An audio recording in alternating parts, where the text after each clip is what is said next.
The morning sun cast long shadows across the Naval Training Academy as Sarah Mitchell stepped out of the taxi, her single duffel bag slung over her shoulder. The massive iron gates loomed before her, adorned with the Academy's emblem of crossed anchors and a soaring eagle. Other recruits hurried past her, most carrying multiple suitcases and accompanied by proud families taking final photographs. Sarah stood alone, observing the chaos with quiet intensity. At 22, Sarah appeared unremarkable among the sea of eager faces. Her dark hair was pulled back in a simple ponytail, and she wore the standard civilian clothes that would soon be replaced by military uniforms. What set her apart wasn't visible to the casual observer. It was the way she carried herself, the calculating look in her eyes as she assessed her surroundings, and the small, almost imperceptible scar that ran along her left temple, hidden beneath her hair. "You look lost, sweetheart," called out a muscular young man with perfectly styled blonde hair. He approached with two other recruits flanking him like bodyguards. "I'm Marcus Wellington. My father's Admiral Wellington. You might have heard of him." The name dropping was immediate and intentional, designed to establish hierarchy from day one. Sarah glanced at him briefly. "I'm not lost," she replied simply, adjusting her bag and continuing toward the registration building. Marcus jogged to catch up, his entourage following. "Hey, I was just trying to be friendly. What's your name? Where are you from?"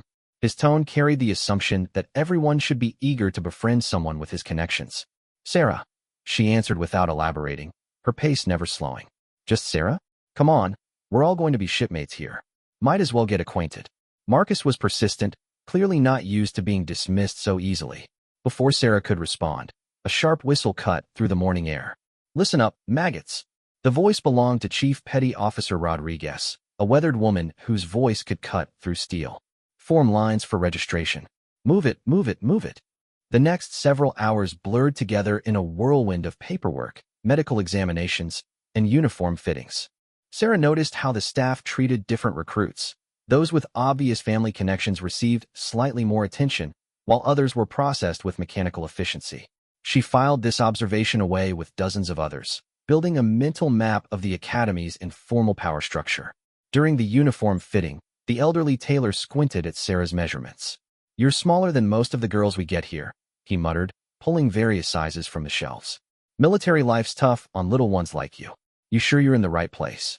Sarah accepted the uniforms without comment, but several other recruits had overheard. Word spread quickly through the dormitory that evening. Sarah Mitchell was tiny, quiet, and probably wouldn't last a week. The dormitory was a stark, institutional space with 30 bunks arranged in precise rows. Each recruit was assigned a small footlocker and a narrow wardrobe. As evening settled in, the room buzzed with nervous energy as new arrivals introduced themselves and tried to establish social connections. "I'm Jennifer Walsh from Texas," announced a tall redhead with a confident smile. "My family's been Navy for 4 generations. My grandfather served on destroyers in World War II. "That's nothing," scoffed Marcus from across the room. "My bloodline goes back to the Revolutionary War. We've been naval officers since before this country was even properly established." Sarah quietly unpacked her few belongings, listening to the parade of family histories and accomplishments. Each recruit seemed determined to prove their worthiness through ancestry and connections. When attention finally turned to her, she simply said, "I'm Sarah. I'm here to learn." "Learn what exactly?" asked Jennifer, her tone friendly but probing. "What's your background?" "Military family. ROTC. Naval Academy Prep School." "I worked at a marina," Sarah replied, folding her civilian clothes with precise military corners despite having no apparent training. The room fell silent for a moment before erupting in poorly suppressed chuckles. A marina? That was their competition? Someone who cleaned boats and sold fishing licenses? Marcus leaned back on his bunk with a satisfied grin. "Well, I guess they really are lowering standards these days. Don't worry, Sarah, some of us can help show you the ropes. Naval tradition is probably a lot different from whatever you're used to." That first night, Sarah lay awake listening to the sounds of 30 other people trying to fall asleep in an unfamiliar place. Some whispered to new friends, others tossed restlessly, and a few snored softly. Through the thin walls, she could hear similar sounds from the male dormitories nearby. She had expected this, the posturing, the assumptions, the immediate dismissal. It was almost exactly what she had anticipated. Training began at 0500 hours with a jarring alarm that sent recruits scrambling from their bunks. Chief Rodriguez's voice boomed through the dormitory speakers. You have 15 minutes to be dressed, bunked, and in formation outside. Move it. Chaos erupted as 30 people tried to navigate the same small space simultaneously. Sarah dressed quickly and efficiently, her movements economical and purposeful, while others fumbled with unfamiliar uniforms and struggled to make their bunks to military standards. She was ready in 8 minutes. How did you do that so fast? Gasped Jennifer, still trying to figure out how to properly tuck her shirt. Sarah paused in straightening her already perfect bunk. Practice, she said simply, though she didn't elaborate on when or where she might have practiced military preparation. Outside, the recruits assembled in ragged lines as Chief Rodriguez paced before them like a predator evaluating prey. Her sharp eyes missed nothing: crooked name tags, improperly laced boots, nervous fidgeting. She stopped directly in front of Sarah, studying her with intense scrutiny. Trainee Mitchell, Rodriguez said, her voice carrying across the formation. Step forward. Sarah stepped forward with precision, her posture perfect, eyes focused straight ahead. The chief walked around her slowly, examining every detail of her appearance and bearing. Interesting, Rodriguez murmured, though her expression revealed nothing. Fall back in line. The morning began with physical training, push-ups, sit-ups, and a 3-mile run around the academy grounds. This was where many recruits expected to separate themselves from the competition. Marcus had been a college athlete, Jennifer ran marathons, and several others boasted about their fitness levels. Sarah said nothing about her own capabilities, but when the run began, she settled into a steady pace that seemed almost effortless. While others huffed and struggled to maintain their ambitious starting speed, she moved with the fluid rhythm of someone accustomed to much longer distances. By the second mile, she had quietly moved toward the front of the pack without appearing to exert herself. Where did that come from? Panted Marcus, who was struggling more than his pride wanted to admit. Sarah didn't respond, maintaining her focus on the path ahead. She finished the run in the top 5, barely winded while others collapsed on the grass gasping for air. The academic portion of training revealed another layer of surprises. Navigation classes, which many recruits found challenging, seemed almost elementary to Sarah. When the instructor presented complex problems involving charts, compass bearings, and tidal calculations, her hand was often the first to rise with the correct answer. Trainee Mitchell called Lieutenant Commander Hayes, the navigation instructor. You've been consistently accurate in your calculations. What's your background in maritime navigation? I've done some sailing, Sarah replied modestly. Some sailing? Hayes pressed. These are advanced concepts. Where exactly did you learn celestial navigation techniques? Sarah hesitated for just a moment. Self-study, sir. The answer was technically true, but obviously incomplete. Hayes made a note in his file, adding to the growing collection of inconsistencies surrounding the quiet trainee who seemed to know far more than she admitted. During weapons training, Sarah's familiarity with firearms raised even more eyebrows. While other recruits struggled with proper stance and breathing techniques, she handled the training rifles with comfortable competence. Her groupings on the target range were consistently tight, earning grudging respect from the instructors. Not bad for a marina worker, commented Sergeant Mills, the weapons instructor. You do any hunting back home? A little, Sarah responded, though her definition of a little apparently differed significantly from the norm. As the days progressed, a pattern emerged. Sarah consistently performed well in every area of training while maintaining her modest, unassuming demeanor. She helped struggling classmates without making them feel inferior, answered questions accurately without showing off, and approached each challenge with calm professionalism that seemed unusual for someone supposedly new to military life. The other recruits began to take notice, their initial dismissal gradually shifting to puzzlement, and then grudging respect. Even Marcus found himself seeking her input on particularly difficult problems, though he disguised it as casual conversation. So, Sarah, he said one evening as they studied navigation charts together, you're sure you're not holding back some kind of military background? Maybe your parents were Navy, and you just forgot to mention it. Sarah looked up from her calculations. My background is what I said it was. It's just that you seem to know things that most people wouldn't pick up from working at a marina, Jennifer added, joining the conversation.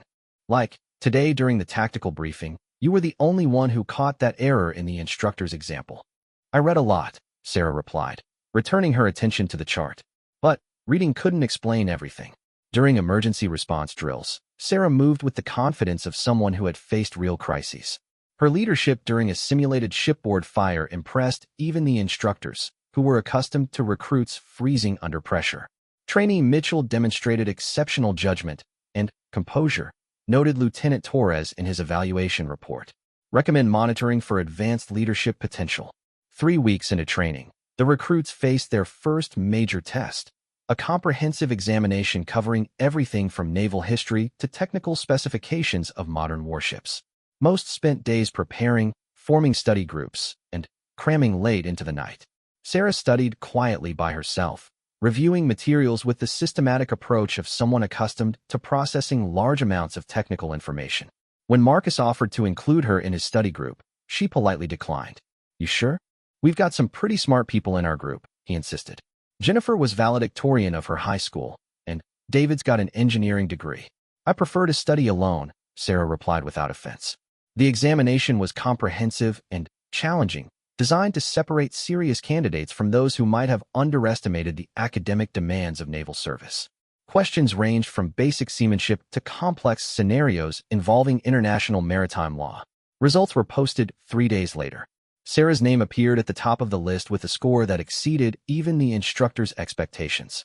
The margin between her performance and the second-place finisher was significant enough to raise questions about how someone with her stated background could demonstrate such comprehensive knowledge. Chief Rodriguez called Sarah to her office that afternoon. The chief's quarters were spartanly furnished but filled with decades of naval memorabilia, photos from various deployments, commendations, and artifacts from around the world. "Sit down, Mitchell," Rodriguez commanded, studying a file folder. "We need to have a conversation about your performance here." Sarah sat with perfect posture, hands folded, expression neutral. "Your scores are exceptional," Rodriguez continued. "Your practical skills are far beyond what we typically see from new recruits. Your knowledge base suggests extensive prior exposure to naval operations and procedures." She leaned forward. "So I'm going to ask you directly, what aren't you telling us?" Sarah met the chief's gaze steadily. "Ma'am, I've answered all questions about my background truthfully." "Have you?" Rodriguez challenged. "Because either you're some kind of genius who absorbed more naval knowledge from working at a marina than most people learn in years of service, or there's something in your history that isn't in this file." The silence stretched between them, Rodriguez's experienced eyes searching Sarah's face for any crack in her composure. "My background is as I've stated," Sarah repeated quietly. Rodriguez leaned back, clearly unsatisfied but unable to push further without evidence. "Very well. But understand that exceptional performance draws attention, Mitchell. People are going to start asking questions that you might not want to answer." As Sarah left the chief's office, she knew Rodriguez was right. Her careful balance was becoming increasingly difficult to maintain. Each day brought new challenges that tested not just her abilities, but her commitment to remaining anonymous among her peers. That evening, as she prepared for another night in the dormitory, Sarah reflected on the complexity of her situation. She had entered the academy with specific objectives, but the human connections she was forming complicated her mission in ways she hadn't anticipated. Jennifer's friendship seemed genuine, Marcus's competitive respect was evolving into something more positive, and even the instructors were beginning to view her as potential officer material rather than just another trainee. But maintaining her cover was becoming increasingly challenging. Soon, she would face tests that might require her to choose between preserving her anonymity and demonstrating capabilities that could save lives. The marina worker persona that had seemed so perfect in planning was proving inadequate to explain the depth of her knowledge and skills. As she settled into her bunk that night, Sarah knew that the easy part of her mission was ending. The real challenges lay ahead, when her carefully constructed identity would face pressures that might shatter her cover completely. But, for now, she was still just Sarah Mitchell, the quiet trainee who had surprised everyone with her unexpected abilities. The academy slept around her, filled with young people dreaming of naval careers and service to their country. None of them suspected that among them lay someone whose true identity would eventually shock them all, someone whose presence at the academy was not what it appeared to be, and someone who carried secrets that could change everything they thought they knew about their quiet, unassuming classmate. The morning alarm pierced through the dormitory at 0500 hours, but Sarah was already awake, had been for the past 30 minutes. She lay still, listening to the familiar sounds of her fellow trainees stirring to life. The routine had become second nature after 6 weeks at the academy, but today felt different. Today would bring the advanced tactical simulation exercise that everyone had been preparing for. As her bunkmates stumbled through their morning preparations, Sarah moved with her usual quiet efficiency. She had learned to moderate her speed, taking just long enough to avoid drawing attention while still maintaining the precision that had become her trademark. "Morning, Sarah," mumbled Jennifer, struggling with the complex knot required for her neckerchief. Despite weeks of practice, she still hadn't mastered the technique.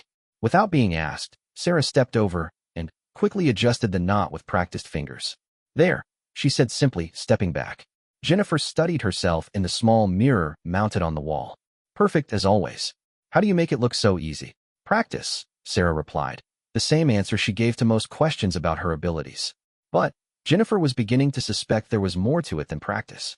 Over the past weeks, she had watched Sarah navigate every challenge with an ease that seemed almost supernatural. Whether it was complex engineering problems, tactical scenarios, or physical challenges, Sarah approached each with the same calm competence. The dormitory buzzed with nervous energy as the trainees prepared for the day's exercise. The advanced tactical simulation was designed to test everything they had learned so far, combining navigation, communication, leadership, and crisis management into a comprehensive challenge that typically overwhelmed first-attempt participants. "I heard last year's group had a 60% failure rate on this exercise," Marcus announced to anyone within earshot. His confidence had grown over the weeks, fueled by consistent strong performances and the natural leadership role he had assumed among the trainees. "Thanks for the encouragement," muttered David Chun, a soft-spoken engineering student who excelled at technical subjects but struggled with the pressure of leadership scenarios. Sarah finished preparing her gear and sat quietly on her bunk, reviewing the tactical manual one final time.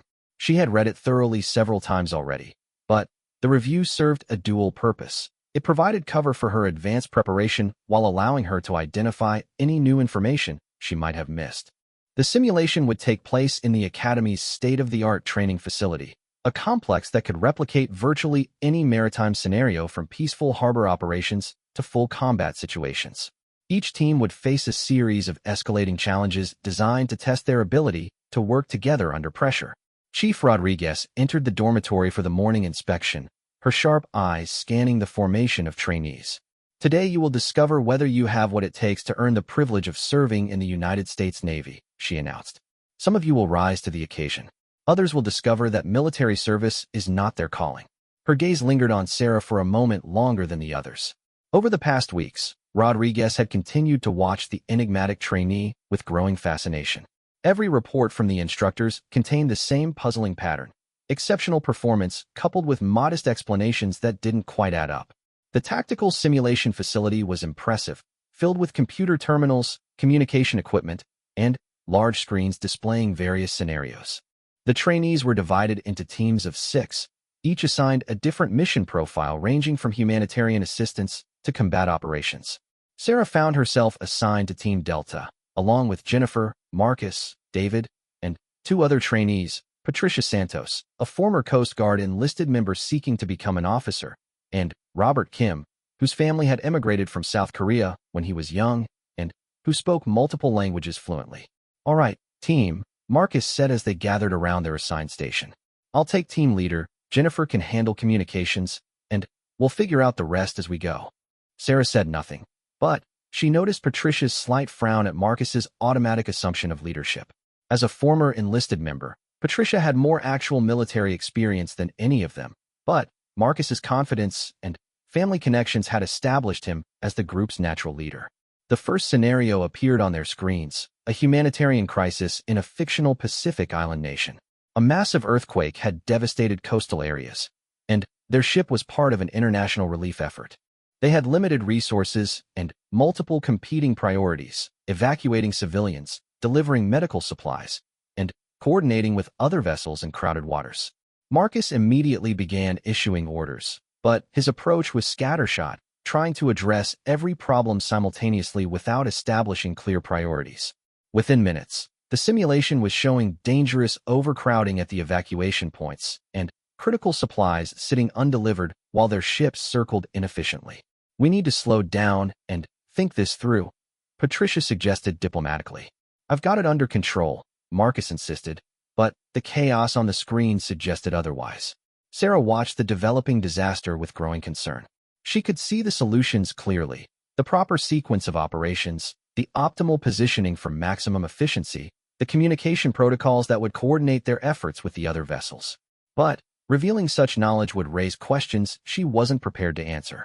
Maybe we should prioritize the medical emergencies first, Jennifer suggested, trying to help without undermining Marcus's leadership.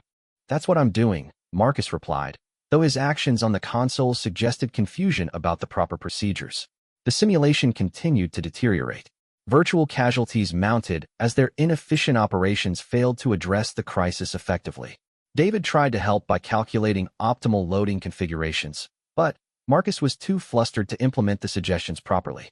Finally, Patricia stepped forward. Marcus, with respect, I think we need a different approach. My Coast Guard experience might be helpful here. No, I've got this, Marcus insisted, but sweat was beading on his forehead as the situation spiraled further out of control.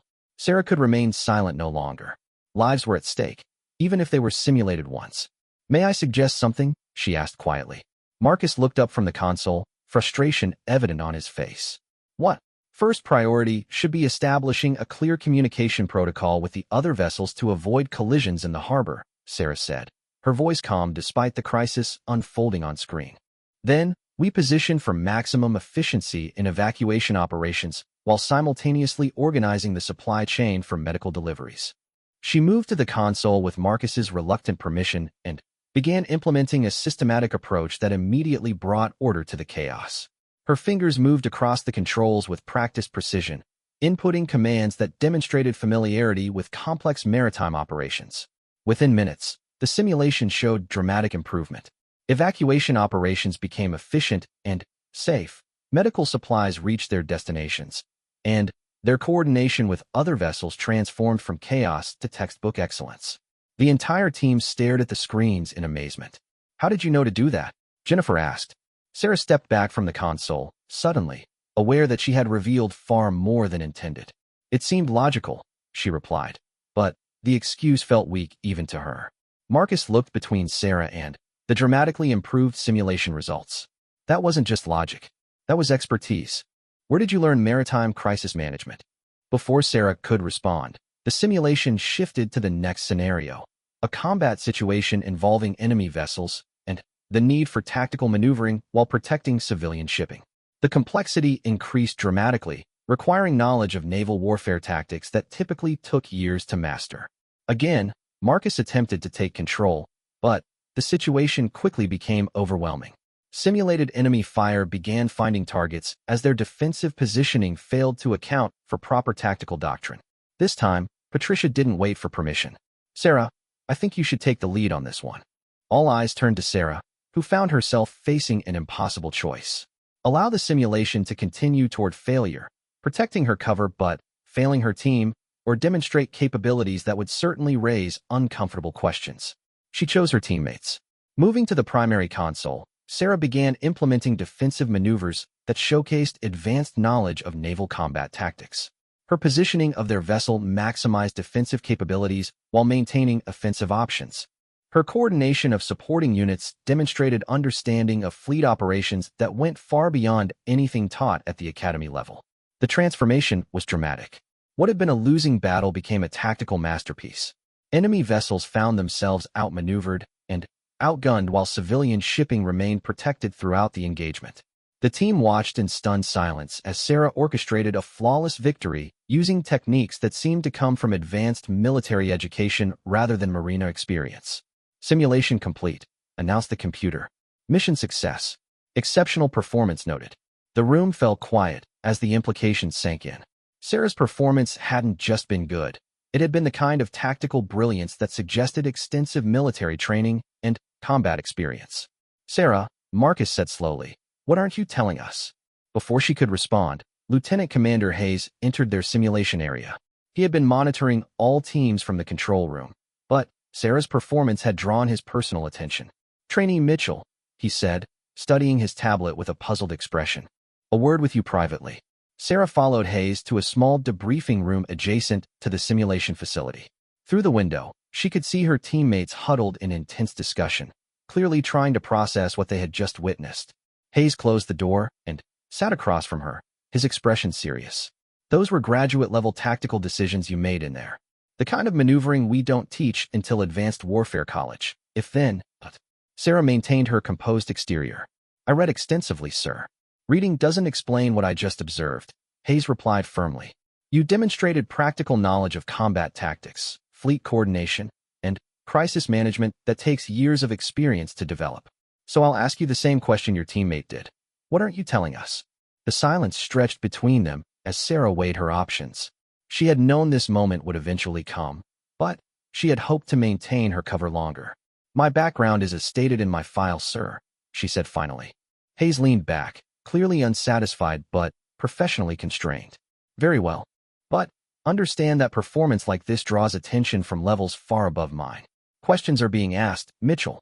Questions that someone is going to want answered. When Sarah returned to her team, their expressions ranged from admiration to suspicion. Jennifer looked concerned, Marcus appeared calculating, and Patricia studied her with the analytical gaze of someone trying to solve a puzzle. So, Marcus said as they walked back to the dormitory, I think we all deserve an explanation. That wasn't beginner's luck or good reading comprehension. That was expert-level tactical thinking. Sarah walked in silence for several steps before responding. I've had good teachers. What teachers? Jennifer pressed. You said you worked at a marina. What marina has tactical warfare instructors? The questions continued throughout the evening, becoming more pointed and persistent. Her teammates weren't the only ones talking. Word of her exceptional performance in the simulation had spread throughout their training class. Other groups had struggled with scenarios that she had solved with apparent ease. That night, as the dormitory settled into quiet conversations, Sarah found herself at the center of intensifying scrutiny. Her careful balance between competence and anonymity was crumbling with each impressive performance. There are rumors going around, Jennifer said quietly as they prepared for lights out. Some people think you might be a plant from the instructors, someone pretending to be a trainee to evaluate the rest of us. Sarah turned to face her friend. Do you believe that? Jennifer studied her face carefully. I don't know what to believe anymore. All I know is that my friend Sarah isn't who she pretended to be when she arrived here. The conversation was interrupted by Chief Rodriguez's voice over the intercom. Trainee Mitchell, report to my office immediately. As Sarah walked through the darkened corridors toward Rodriguez's office, she knew the easy phase of her mission was definitively over. Her performance in the tactical simulation had crossed a line that she couldn't uncross. Too many people were asking too many questions, and her simple explanations were no longer sufficient. Rodriguez's office was lit only by a desk lamp, creating pools of light and shadow that suited the serious nature of their conversation. The chief gestured for Sarah to sit, then opened a thick file folder. I've been in the Navy for 23 years, Rodriguez began, and I've seen thousands of trainees come through these programs. I've never seen anyone with your combination of skills and knowledge claim to have learned it all from civilian sources. Sarah remained silent, knowing that anything she said would only deepen the scrutiny. Your tactical performance today was reviewed by Captain Morrison and Admiral Fletcher, Rodriguez continued. They're very interested in understanding how a Marina worker developed such advanced capabilities. The mention of Admiral Fletcher sent a chill through Sarah. If her performance had attracted attention at that level, her situation was becoming dangerous. Tomorrow, you'll be interviewed by a review board, Rodriguez informed her. They'll want detailed explanations of your background, training, and how you acquired the knowledge you demonstrated today. Sarah nodded, her mind already working through the implications. A formal review board would have access to resources that could potentially uncover information she couldn't allow them to find. Chief, she said carefully, what happens if someone can't adequately explain their background to the board's satisfaction? Rodriguez studied her with sharp eyes. Depends on what they discover. Could be anything from additional investigation to dismissal from the program. She leaned forward. Or worse, if they suspect deception in the application process. As Sarah returned to the dormitory, she knew her time at the academy was entering a critical phase. Tomorrow's review board would either accept her explanations or begin an investigation that could uncover the truth she had worked so hard to conceal. But, tonight, she had to face her teammates, who were waiting with questions of their own. The bonds she had formed over the past weeks were complicating her mission in ways she hadn't anticipated, creating personal connections that made her deception more difficult to maintain. The dormitory was buzzing with quiet conversations when she returned. Marcus, Jennifer, Patricia, and several others looked up expectantly as she entered. Well, Marcus asked. What did Rodriguez want? Sarah sat on her bunk, suddenly, feeling the weight of her complex situation. To discuss my performance in the simulation. And? Jennifer prompted. Sarah looked around at the faces of people who had become more than just cover identities. They had become friends, teammates, people she genuinely cared about deceiving. There will be a review board tomorrow, she said simply. The implications hung in the air. Everyone understood that review boards weren't called for routine matters. Something significant was happening, and Sarah Mitchell was at the center of it. As the lights went out, and the dormitory settled into an uneasy quiet, Sarah lay awake planning for tomorrow's challenge. The review board would be her most serious test yet, requiring her to maintain her cover while facing professional investigators who specialized in uncovering the truth. But, even as she prepared for the formal interrogation, she was acutely aware that her biggest challenge might be the concerned faces of her teammates, people who deserved honesty but whom she couldn't afford to trust with the truth. The conference room in the Academy's administrative building was austere and intimidating, designed to make those who entered feel the weight of institutional authority. Sarah sat at a small table facing 3 senior officers whose combined decades of service represented the institutional memory of the United States Navy. Captain Morrison, the Academy's commanding officer, occupied the center position. His weathered face spoke of years at sea, and his sharp eyes missed nothing. To his right sat Commander Patricia Wells, the Academy's intelligence liaison, whose job was to identify security risks and unusual circumstances among the trainees. On his left was Lieutenant Commander Hayes, whom Sarah recognized as her navigation instructor. Trainee Mitchell, Captain Morrison began, his voice carrying the authority of absolute command. You're here because your recent performance has raised questions that require clarification. Sarah maintained perfect posture, hands folded in her lap, expression neutral. Yes, sir. Your tactical simulation performance yesterday was remarkable, Commander Wells interjected, consulting a thick file. The solutions you implemented required knowledge typically possessed only by graduates of advanced warfare colleges. We need to understand how you acquired such expertise. The questions began systematically, designed to probe every aspect of her stated background.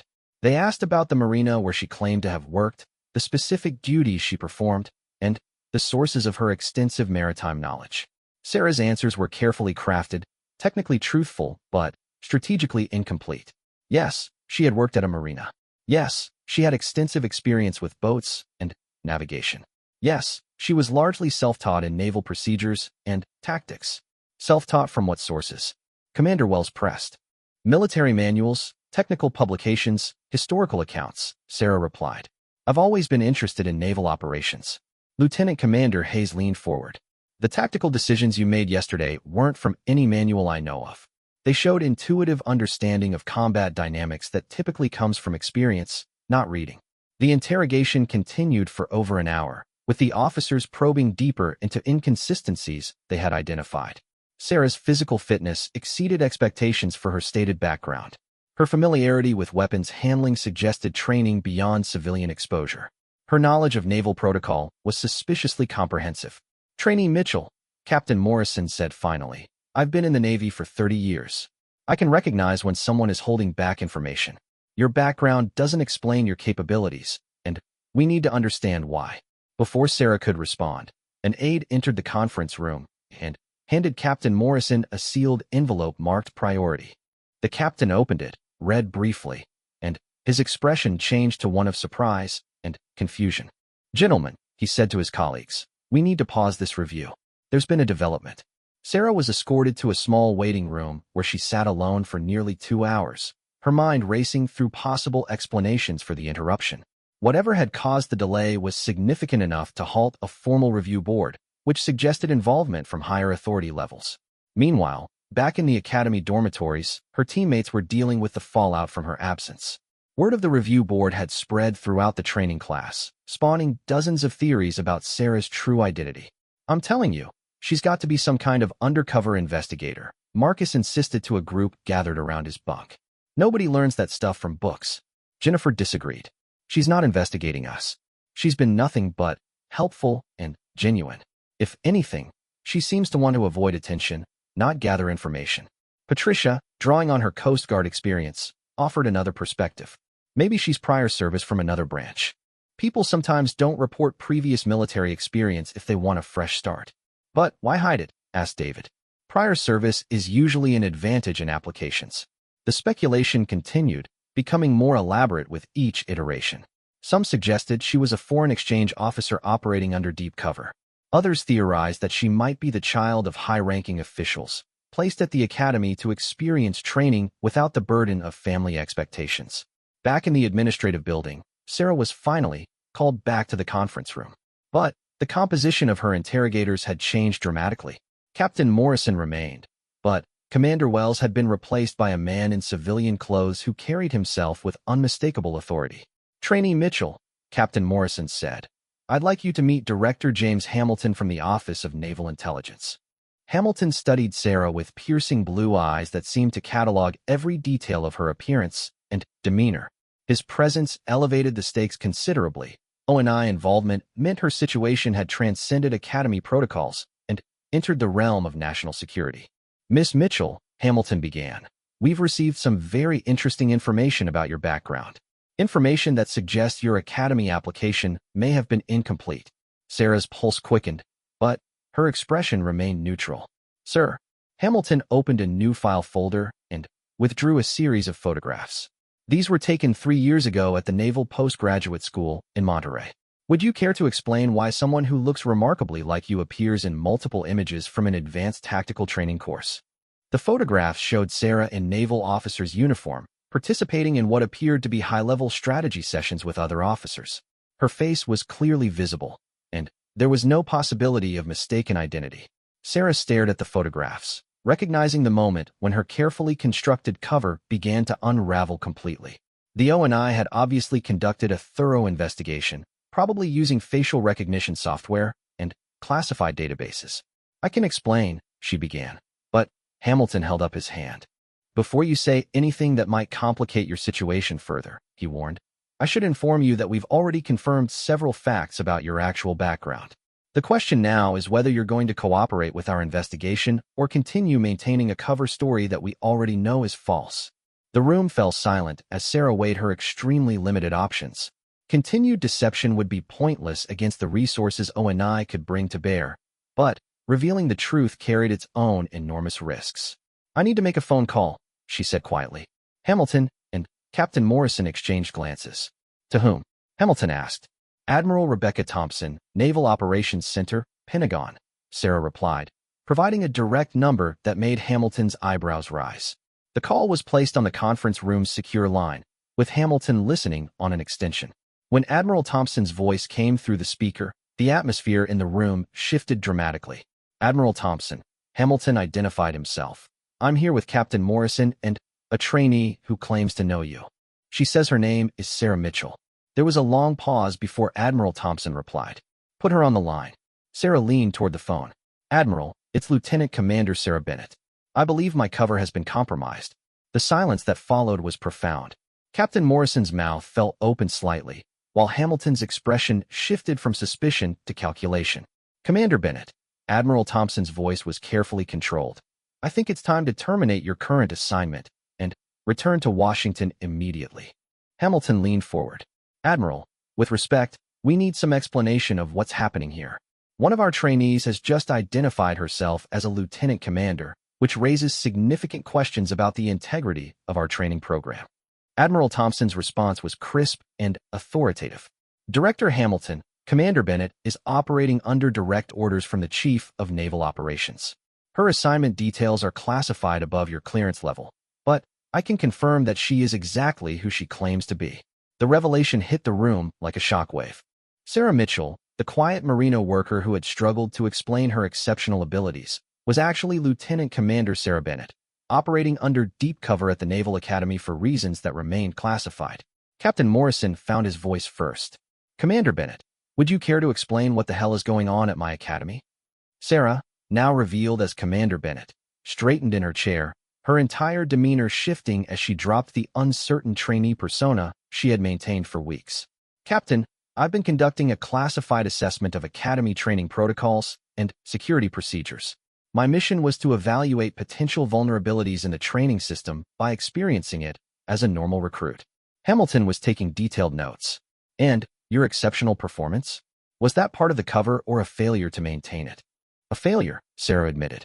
I was supposed to blend in as an average trainee, but the tactical simulation scenarios required me to choose between maintaining cover and allowing simulated casualties to occur.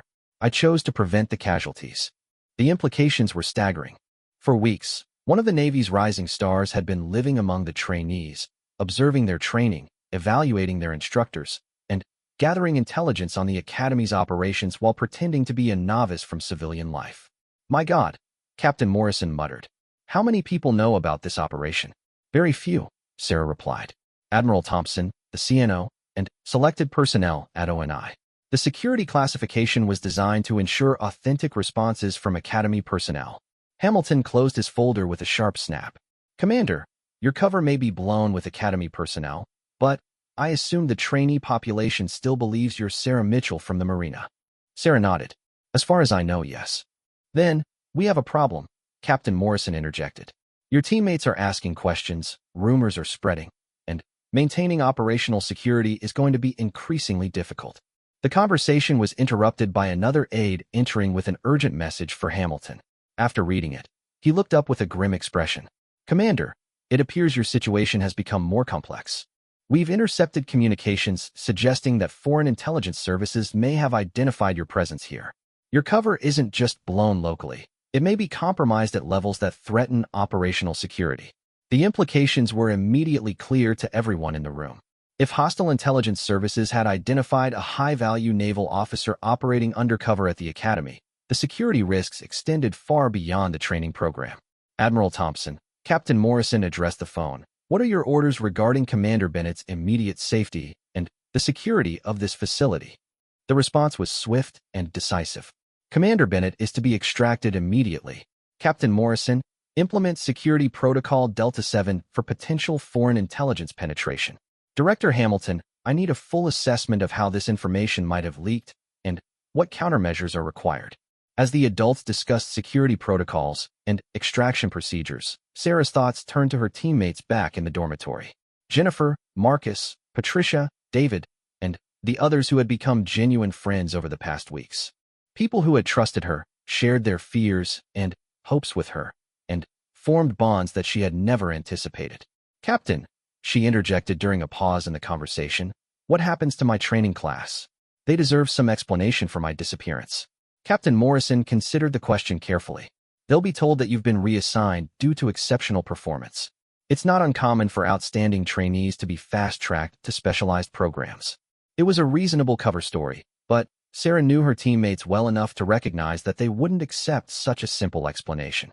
They had seen too much, questioned too extensively, and formed too strong a bond with her to simply accept her disappearance without continued investigation. Sir, she said carefully, I request permission to speak with my immediate teammates before departure.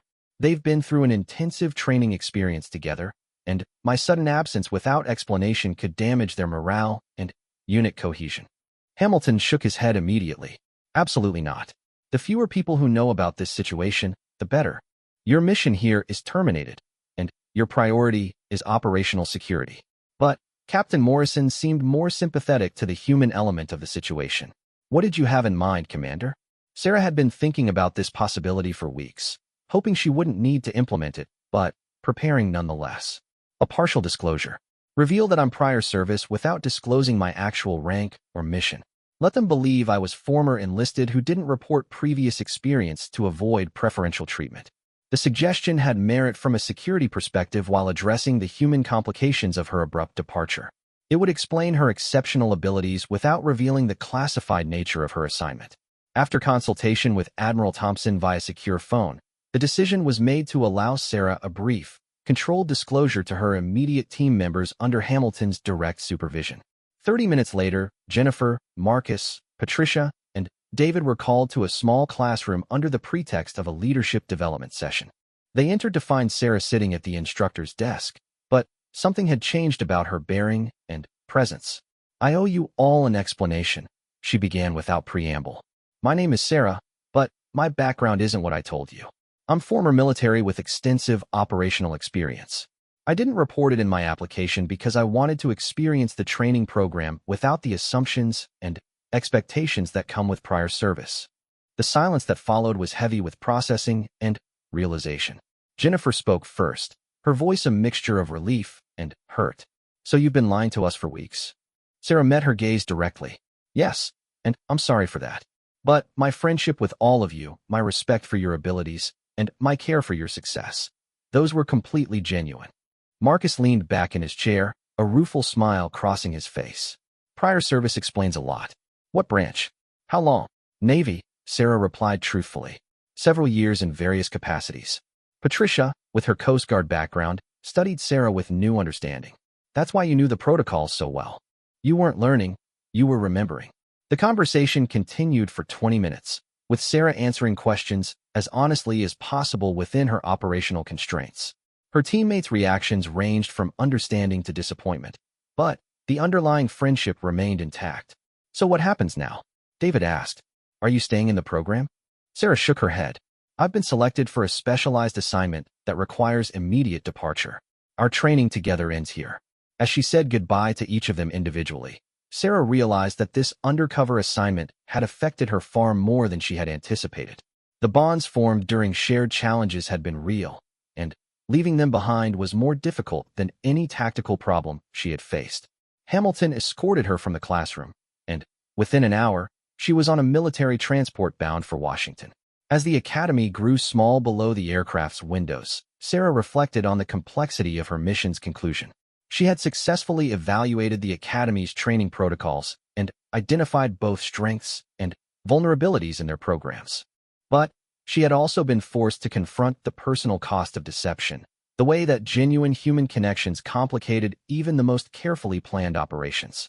The trainee Sarah Mitchell was disappearing forever, but Lieutenant Commander Sarah Bennett carried with her experiences and insights that would influence her career for years to come. Most importantly, she had learned that maintaining cover among people she grew to care about was one of the most challenging aspects of intelligence work, far more difficult than any tactical scenario or academic test. As the aircraft climbed toward its cruising altitude, Sarah knew that her next assignment would likely be even more complex. But she also knew that she would carry the memory of her teammates' trust and friendship as a reminder of what truly mattered in military service, the bonds between those who served together, regardless of rank or background. The Pentagon's corridors buzzed with their usual intensity as Lieutenant Commander Sarah Bennett made her way to the Naval Operations Center.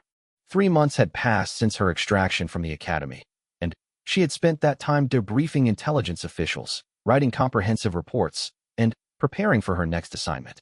But today was different. Today, Admiral Rebecca Thompson had summoned her for what the message described as a matter of critical importance. Sarah's cover at the academy seemed like a distant memory, though she often found herself wondering about Jennifer, Marcus, Patricia, and the others. Intelligence reports indicated they had successfully completed their training and received their first duty assignments, but the operational security surrounding her mission prevented any direct contact. Admiral Thompson's office occupied a corner of the Pentagon's E-ring, its windows offering a view of the Virginia countryside beyond the building's massive structure. Thompson was a legend in naval circles, the first woman to achieve flag rank in naval intelligence, with a career spanning 3 decades of increasingly complex global challenges.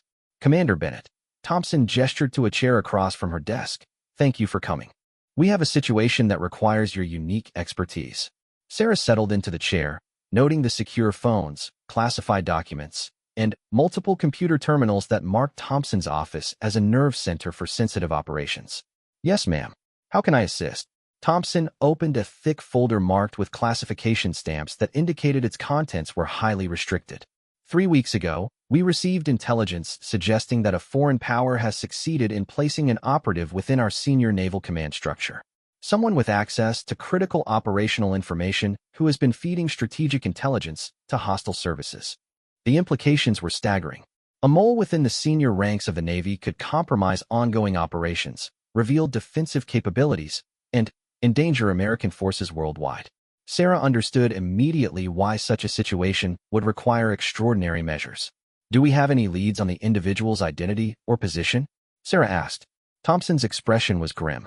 "That's where it gets complicated. The intelligence suggests the operative has achieved flag rank, Admiral level." Someone with access to the highest levels of naval planning and strategy. Sarah felt a chill run down her spine. An admiral-level mole would have access to information that could compromise national security on a global scale. The damage potential was almost incomprehensible. Our counterintelligence people have been working this for weeks, Thompson continued. But the suspect pool includes dozens of senior officers across multiple commands. Traditional investigation methods risk alerting the mole and causing them to disappear or, worse, to accelerate their intelligence gathering before extraction. Sarah began to understand why she had been called. You need someone to get close to the suspects without triggering their defensive instincts. Exactly. Thompson leaned forward, her expression intense. We need someone who can operate at that level. Someone whose presence won't seem unusual or threatening. Someone who can gather intelligence on our own senior officers without raising suspicions. The parallels to her academy assignment were obvious, but the stakes were exponentially higher. Investigating trainees was one thing. Investigating flag officers was an entirely different level of complexity and risk. What's my cover identity? Sarah asked. Thompson smiled slightly. That's the beautiful part of this operation. You won't need a cover identity. You'll be operating as yourself, Lieutenant Commander Sarah Bennett, newly assigned to the Naval Strategic Planning Division as a rising star being groomed for higher responsibility. The assignment made perfect sense from a security perspective. A junior officer working closely with senior staff would have legitimate access to sensitive information while being invisible to anyone looking for counterintelligence operations. Her exceptional record and academy performance provided perfect justification for such a rapid promotion to a high-visibility position. The position is real, Thompson explained, anticipating Sarah's questions. You'll be doing actual strategic planning work while conducting your investigation. The cover provides complete authenticity because it isn't really cover. It's a legitimate assignment with an added intelligence collection mission. Sarah studied the organizational charts Thompson had spread across the desk. The Strategic Planning Division worked directly with the most senior naval officers, providing analysis and recommendations for global operations. It was exactly the kind of position that would give her access to the suspects while maintaining plausible reasons for being in their vicinity. How long do I have? Sarah asked. The intelligence suggests the mole is preparing to extract within the next 6 months, Thompson replied. We need to identify and neutralize this threat before they disappear with whatever final intelligence package they're assembling. The timeline was tight, but manageable. 6 months would give Sarah time to establish herself in her new position, build relationships with the suspects, and gather the evidence needed to identify the mole. Thompson handed her a second folder containing detailed dossiers on the primary suspects. These are the individuals with the access and positioning to be our mole. Study them carefully: backgrounds, career patterns, personal relationships, financial situations, anything that might indicate divided loyalty. Sarah opened the folder and began reviewing the files. Admiral James Morrison, the Academy's commanding officer who had interrogated her months earlier. Admiral Patricia Kensington, head of Naval Intelligence Operations. Admiral Michael Chong, commander of Pacific Fleet Operations. Admiral Robert Stevens, director of Naval Strategic Systems. Each file contained decades of distinguished service, multiple commendations, and exemplary performance records. These were among the Navy's finest officers, which made the possibility that one was a traitor even more disturbing. Any preliminary assessment of the most likely candidates? Sarah asked. Thompson shook her head. That's your job to determine. Our analysts have identified behavioral patterns and access opportunities, but we need someone with operational experience to evaluate them in person. As Sarah continued reviewing the files, one name caught her attention in an unexpected way. Listed as a secondary contact for Admiral Morrison was Captain Jennifer Walsh, her former teammate from the Academy, who had apparently been fast-tracked through the system due to exceptional performance. Ma'am, Sarah said, pointing to the entry, I know this officer. We served together during my Academy assignment. Thompson consulted her own notes. Ah yes, Captain Walsh was one of your teammates during the training evaluation. She's been assigned as aide-de-camp to Admiral Morrison. Could be useful for intelligence gathering, though her proximity to a suspect also makes her a potential security risk. The irony wasn't lost on Sarah. The friend she had deceived during the Academy assignment was now in a position that might prove crucial to her new mission. The possibility of renewing their relationship under equally deceptive circumstances was troubling, but operationally valuable. When do I start? Sarah asked. Monday. You'll be introduced as the division's new strategic analyst, reporting directly to Admiral Stevens while working with all of the senior staff. Your cover story is that you're being fast-tracked for command preparation based on your exceptional academy evaluation. Thompson stood, indicating the briefing was concluded. Commander, I don't need to tell you how critical this mission is. A flag-level mole could compromise operations that cost thousands of lives. But I also don't need to tell you how dangerous this assignment could be if you're discovered. Sarah gathered the classified folders, her mind already beginning to process the operational challenges ahead. Understood, ma'am. I won't let you down. As she left Admiral Thompson's office, Sarah reflected on the strange turns her career had taken. 6 months ago, she had been pretending to be a trainee to evaluate academy procedures. Now she was preparing to investigate some of the Navy's most senior officers for treason. The pattern of deception and investigation was becoming her specialty, though she wondered about the long-term psychological cost of constantly maintaining false relationships with people she grew to respect and care about. Her new office in the Strategic Planning Division was located in a secure section of the Pentagon, with access controlled by multiple security checkpoints and monitoring systems.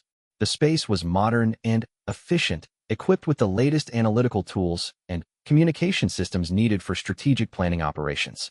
Her first week was dedicated to orientation and establishing her legitimate cover as a strategic analyst. The work was genuinely challenging and important, analyzing global naval deployments, assessing potential threat scenarios, and developing contingency plans for various crisis situations. But even as she immersed herself in the legitimate aspects of her assignment, Sarah was constantly observing her new colleagues for signs of the behavioral patterns that might indicate divided loyalty. Each meeting, each conversation, each interaction was analyzed for potential intelligence value. Admiral Stevens proved to be a brilliant strategist with an encyclopedic knowledge of global naval operations. His briefings were masterclasses in strategic thinking, and his reputation for integrity seemed well-deserved. But Sarah had learned that the most effective moles were often the most trusted individuals, people whose positions and reputations made suspicion almost impossible. Admiral Morrison, whom she knew from her academy experience, greeted her with professional warmth when she was introduced during her first senior staff meeting. Commander Bennett, excellent to see you again. I heard about your exemplary performance during the academy evaluation. Well-deserved promotion. His manner seemed genuine, but Sarah noticed that he was careful to avoid any reference to the classified circumstances of her academy extraction. The discretion could be normal professional behavior or an indication that he knew more about intelligence operations than his position typically required. Admiral Kensington was more reserved, studying Sarah with the analytical gaze of someone accustomed to evaluating people for security risks. As head of naval intelligence, her suspicion of new personnel was probably routine, but Sarah noted the intensity of her scrutiny. Admiral Chong participated in meetings via secure video conference from his Pacific Fleet headquarters. His insights into Asian maritime dynamics were invaluable, but Sarah observed that he often possessed information about regional developments that seemed to go beyond normal intelligence briefings. The investigation techniques she had learned during her academy assignment proved valuable in this new environment, but the complexity was exponentially greater. These were experienced senior officers who had spent decades learning to control their expressions, guard their words, and protect sensitive information. Reading them required far more sophistication than analyzing nervous trainees. After 2 weeks in her new position, Sarah received an unexpected message requesting her presence at a social function, Admiral Morrison's promotion celebration. Captain Jennifer Walsh had organized the event, and Sarah's invitation came with a personal note. Sarah, I was so excited to hear you were assigned to strategic planning. We have so much to catch up on. The party was held at an exclusive Washington venue frequented by senior military officers and government officials. Sarah arrived to find herself in a room filled with some of the Navy's most powerful leaders, their families, and selected staff members. Jennifer approached her immediately, and Sarah was struck by how much her former teammate had changed. The uncertain trainee had been replaced by a confident officer who moved through the crowd with easy professionalism. I can't believe it's really you, Jennifer said, embracing Sarah warmly. When I heard Sarah Bennett had been assigned to strategic planning, I wondered if it could possibly be the same person. The reunion was genuine and warm, but Sarah was acutely aware that Jennifer was now an aide to one of her primary suspects. Their renewed friendship would provide valuable intelligence opportunities while creating additional ethical complications. I heard about your fast-track promotion, Sarah replied. Aide-de-camp to Admiral Morrison is an impressive assignment for someone so recently commissioned. Jennifer's pride was evident. The Admiral has been an incredible mentor. He's taught me more about naval operations in 6 months than I learned in all my previous training. As the evening progressed, Sarah observed the interactions between her suspects and their colleagues. Admiral Morrison worked the room with practiced political skill, but she noticed that several conversations ended abruptly when she approached. Admiral Stevens engaged in intense discussions with Pentagon officials about budget allocations and force deployments. The most interesting observation came when she witnessed a brief exchange between Admiral Chong, appearing via secure tablet, and Admiral Kensington. Their conversation was too quiet to overhear, but their body language suggested they were discussing something sensitive and urgent. "Penny for your thoughts," Jennifer said, appearing at Sarah's elbow with 2 glasses of wine. Sarah accepted the drink while maintaining her observation of the crowd. "Just fascinating to see how the senior leadership interacts outside of formal meetings. You learn a lot about organizational dynamics." Jennifer followed her gaze. "Admiral Morrison says the same thing. He's always telling me to watch and learn from social situations. Says you can learn more about someone's true character at a party than in a dozen formal briefings." The comment was innocuous, but Sarah filed it away as potentially significant. A senior officer who emphasized learning about people's true character through observation might be applying those same techniques to identify weaknesses or opportunities for intelligence gathering. As the evening concluded, Sarah found herself in a brief conversation with Admiral Morrison himself. "Commander Bennett," he said, "Jennifer tells me you two were academy classmates. Small world in the Navy, isn't it?" "Yes, sir. It's wonderful to reconnect with old friends in new circumstances." Morrison's expression was thoughtful. "Indeed. Though I've learned that people aren't always what they initially appear to be. Sometimes the most surprising individuals turn out to be far more capable than anyone expected." The comment could have been a general observation about human nature, or it could have been a subtle reference to her classified academy mission.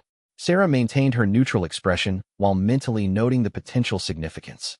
"Experience has taught me the same lessons, sir," she replied carefully. As Sarah returned to her apartment that evening, she reflected on the complex web of relationships and suspicions that surrounded her new assignment. Each interaction provided potential intelligence while creating new complications and moral dilemmas. The investigation was entering its critical phase, and she was beginning to identify patterns and inconsistencies that might point toward the mole's identity. But she was also developing genuine professional relationships with people she might ultimately have to betray, including the renewal of her friendship with Jennifer.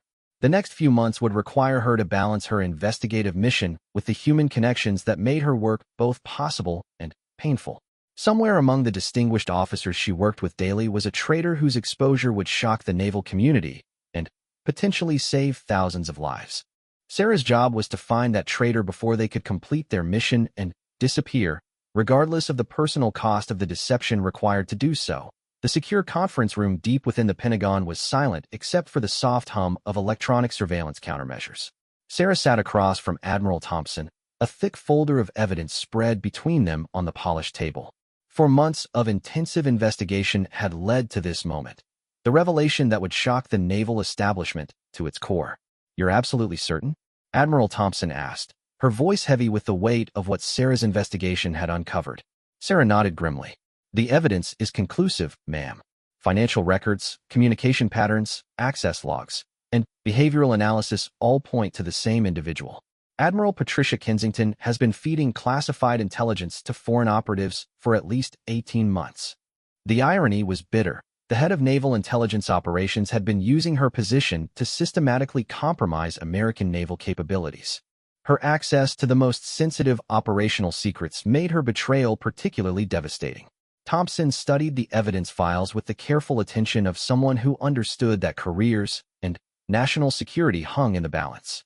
"Walk me through how you identified her." Sarah opened her investigation notes, organized with the precision that had become her trademark. "The breakthrough came when I analyzed the pattern of intelligence leaks that had prompted the original investigation. The timing corresponded precisely with Admiral Kensington's access to specific briefings and documents." She spread out a timeline that showed the correlation between classified briefings and subsequent intelligence compromises.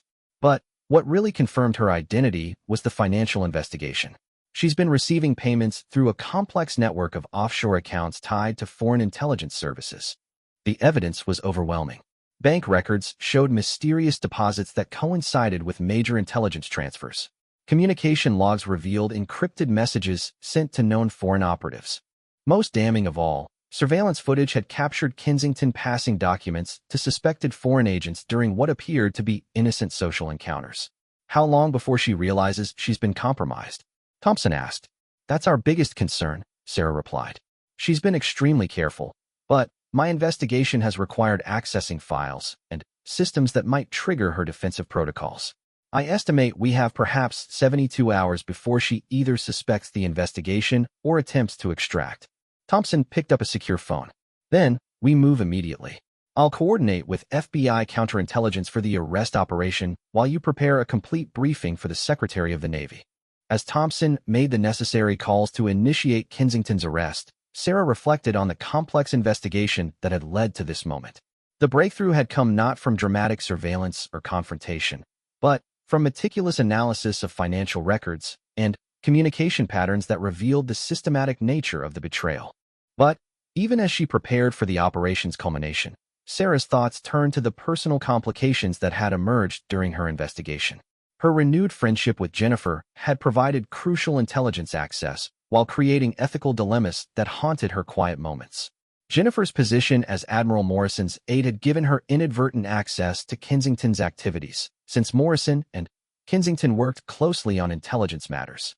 Through seemingly casual conversations with Jennifer, Sarah had learned about meeting schedules, document transfers, and operational discussions that helped establish the timeline of Kensington's treachery. The worst part was that Jennifer had no idea she was providing intelligence about a traitor in their midst.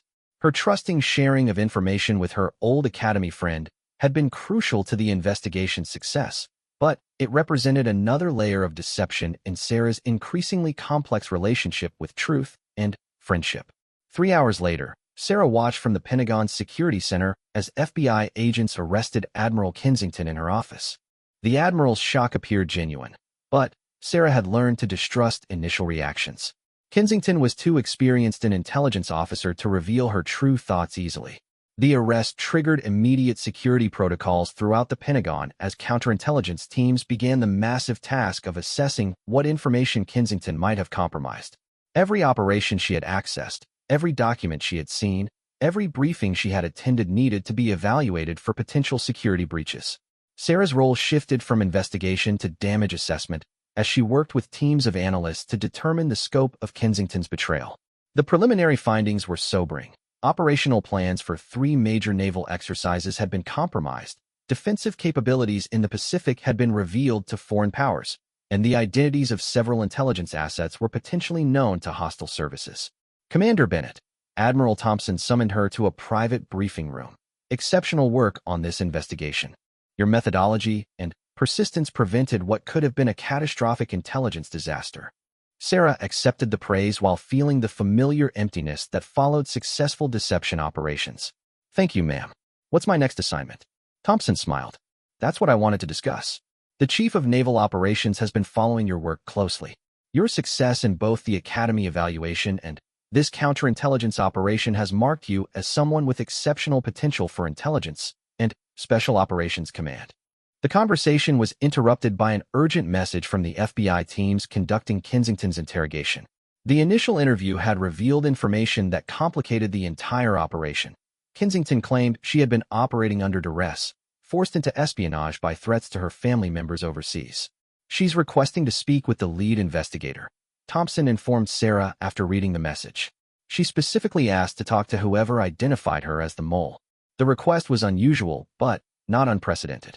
Sometimes arrested spies preferred to confess to the person who had outmaneuvered them rather than to official interrogators.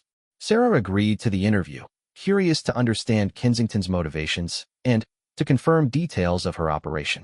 The FBI's secure interrogation facility was designed to be psychologically neutral, comfortable enough to encourage conversation, but sterile enough to maintain focus on the serious nature of the proceedings. Admiral Kensington sat at a simple table, still wearing her uniform, but looking older and more fragile than Sarah had ever seen her. Commander Bennett, Kensington said as Sarah entered the room, I should have known it was you. Your reputation for seeing patterns that others miss preceded you to the Strategic Planning Division. Sarah sat across from the disgraced Admiral, studying the woman who had betrayed everything they both had sworn to protect. Admiral Kensington, I understand you want to provide additional information about your activities. Kensington's laugh was bitter. Activities? Is that what we're calling treason now? She leaned forward, her expression intense. Do you want to know the really ironic part, Commander? I identified you as an intelligence operative within a week of your assignment to strategic planning. The revelation hit Sarah like a physical blow. Excuse me. Oh yes, Kensington continued. Your cover was excellent, but I've been in intelligence for 25 years. I recognize the signs, too competent, too knowledgeable, asking just the right questions without appearing to investigate anything specific. Sarah kept her expression neutral despite the shock of learning that her investigation subject had been aware of her true mission almost from the beginning. The question that fascinated me, Kensington said, was what you were really investigating. It took me several weeks to realize that I was your target. Very professionally done, by the way. You never gave any indication that you suspected me specifically. The implications were staggering. If Kensington had known she was under investigation, why hadn't she extracted or changed her operational patterns? Because I was tired, Kensington answered as if reading Sarah's thoughts. Tired of the deception, tired of the fear, tired of betraying everything I had spent my career defending. When I realized you were closing in, I decided to let it happen. The confession continued for over 2 hours as Kensington detailed her recruitment by foreign intelligence services, the threats that had forced her cooperation, and the specific information she had provided to her handlers. Her story was a classic case of an officer gradually compromised through family threats and financial pressures until extraction seemed impossible. The worst part, Kensington concluded, wasn't betraying my country. It was betraying the trust of officers like Admiral Morrison, who genuinely believed I was loyal. Good people who trusted me while I systematically undermined everything they worked for. As Sarah left the interrogation facility, she reflected on the complex moral landscape of intelligence work. Kensington's betrayal was inexcusable, but the circumstances that led to her compromise revealed the human vulnerabilities that foreign services were expert at exploiting. The next morning brought another unexpected development. Jennifer called Sarah's secure line with urgent news. Sarah, something strange is happening with Admiral Morrison, Jennifer said, her voice tight with concern. Ever since Admiral Kensington's arrest yesterday, he's been acting completely different. Nervous, distracted, making phone calls behind closed doors. Sarah felt a chill of apprehension. Different how? This morning he canceled all his meetings and spent 3 hours locked in his office. When I brought him routine documents to sign, his hands were shaking. He kept asking me about what I might have told you about his activities or schedule. The implications were immediate and terrifying. If Morrison was also compromised, or if he was connected to Kensington's operation in some way, the scope of the security breach was far larger than anyone had realized. Jennifer, listen to me carefully, Sarah said. Don't indicate to Morrison that you've noticed anything unusual. Continue your normal duties, but document anything strange that you observe. Can you do that? Jennifer's voice was confused but determined. Of course, but Sarah, what's happening? First, Admiral Kensington is arrested for espionage. Now Admiral Morrison is acting like he's afraid of something. How deep does this go? Before Sarah could respond, the conversation was interrupted by another call coming through on her emergency line. Admiral Thompson's voice was urgent. Commander Bennett, we have a problem. Admiral Morrison has requested immediate leave and is attempting to book international travel. FBI is moving to intercept, but we need you at the detention facility immediately. Sarah hung up from Jennifer and raced toward the FBI facility, her mind processing the rapidly developing situation. If Morrison was also compromised, it would explain how Kensington had maintained her operation for so long. She had been protected by another mole in the senior command structure. When she arrived at the facility, she found Morrison already in custody, his arrest having been executed with the same precision as Kensington's. But, unlike his colleague, Morrison's reaction was one of desperate panic rather than resigned acceptance. Commander Bennett, Morrison said when she entered the interrogation room, thank God you're here. You have to understand, I'm not a traitor. I was trying to stop Kensington. The claim was startling and potentially credible. As Morrison explained his version of events, a different picture emerged. He had discovered Kensington's treacherous activities several weeks earlier, but had been conducting his own investigation to determine the scope of her operation before reporting it. I was gathering evidence, Morrison insisted. I knew that accusing the head of naval intelligence without absolute proof would destroy my career and potentially allow her to escape. I was trying to build an airtight case. His story explained his nervous behavior following Kensington's arrest. He had been prepared to reveal his own investigation, but was shocked to learn that she had already been identified and arrested by another operation. His international travel plans were intended to pursue leads on foreign operatives who had been in contact with Kensington. Sarah found herself in the strange position of investigating whether one of her original suspects had actually been conducting a parallel investigation of the real mole. The evidence Morrison provided was compelling: surveillance photos of Kensington's meetings, financial records he had secretly copied, and detailed logs of her suspicious activities. The irony, Morrison said with a rueful smile, is that while you were investigating me as a potential traitor, I was investigating Admiral Kensington for the same thing. We were working toward the same goal from different directions without knowing it. The revelation added another layer of complexity to an already intricate case. Morrison's investigation had been conducted with the same secrecy and discretion that had characterized Sarah's operation, leading to the mutual suspicion that had complicated both efforts. After extensive interrogation and document analysis, Morrison's claims were verified.